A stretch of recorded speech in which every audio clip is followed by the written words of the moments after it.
بسم اللہ الرحمن الرحیم۔ محترم ناظرین، السلام علیکم ورحمۃ اللہ وبرکاتہ۔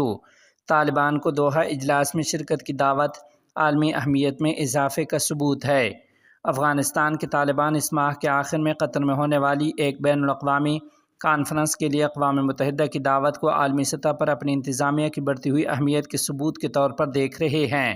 اقوام متحدہ کا افغانستان کے بارے میں طالبان اور بین الاقوامی ایلچیوں کے درمیان 2 روزہ اجلاس 30 جون کو خلیجی ریاست کے دارالحکومت دوحہ میں ہو رہا ہے۔ طالبان کے وزیر خارجہ مولوی امیر خان متقی نے پیر کو اپنے دفتر سے جاری ایک ویڈیو بیان میں اعلان کیا کہ دوحہ اجلاس آنے والے دنوں میں منعقد ہوگا اور امارت اسلامیہ افغانستان کو اس میں شرکت کی باضابطہ دعوت دی گئی ہے۔ امیر خان متقی نے افغان دارالحکومت میں اپنی وزارت کے عملے سے خطاب کرتے ہوئے کہا کہ ہم نے پڑوسی اور علاقائی ممالک کے ساتھ اچھے تعلقات استوار کیے ہیں اور ہم مغربی اور امریکی حکومتوں کے ساتھ بھی مثبت اور خوشگوار تعلقات کو آگے بڑھا رہے ہیں۔ یاد رہے کہ یہ دوحہ پروسیس نامی اجلاس کا تیسرا سیشن ہوگا جس میں اساس پسند ڈی فیکٹو افغان حکمران پہلی بار شرکت پر رضامند ہوئے ہیں۔ اقوام متحدہ کے سیکرٹری جنرل نے 1 سال قبل دوحہ عمل کا آغاز کیا تھا تاکہ طالبان کے ساتھ انگیجمنٹ کے لیے ایک متفقہ بین الاقوامی نقطہ نظر قائم کیا جا سکے۔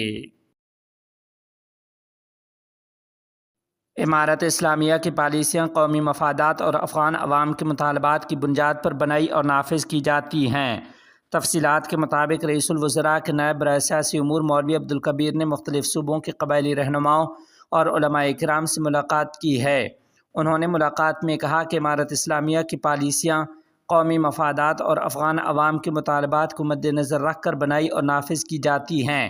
انہوں نے ایک مستحکم اور جدید نظام کے قیام کے لیے افغان عوام کے تعاون کو ضروری قرار دیتے ہوئے کہا ہے کہ افغان حکومت عوام کے مشوروں کو بہت سنجیدگی سے لیتی ہے۔ اسرائیلی بمباری میں اسماعیل ہانیہ کے 10 رشتہ دار شہید۔ تفصیلات کے مطابق غزہ میں حکام نے فرانسیسی خبررساں ایجنسی کو بتایا ہے کہ اسرائیلی بمباری میں حماس کے سیاسی سربراہ اسماعیل ہانیہ کی بہن زار ہانیہ سمیت ان کے 10 رشتہ دار شہید ہو گئے ہیں۔ یاد رہے کہ اس سے پہلے اسماعیل ہانیہ کے 3 بیٹے بھی شہید ہو چکے ہیں۔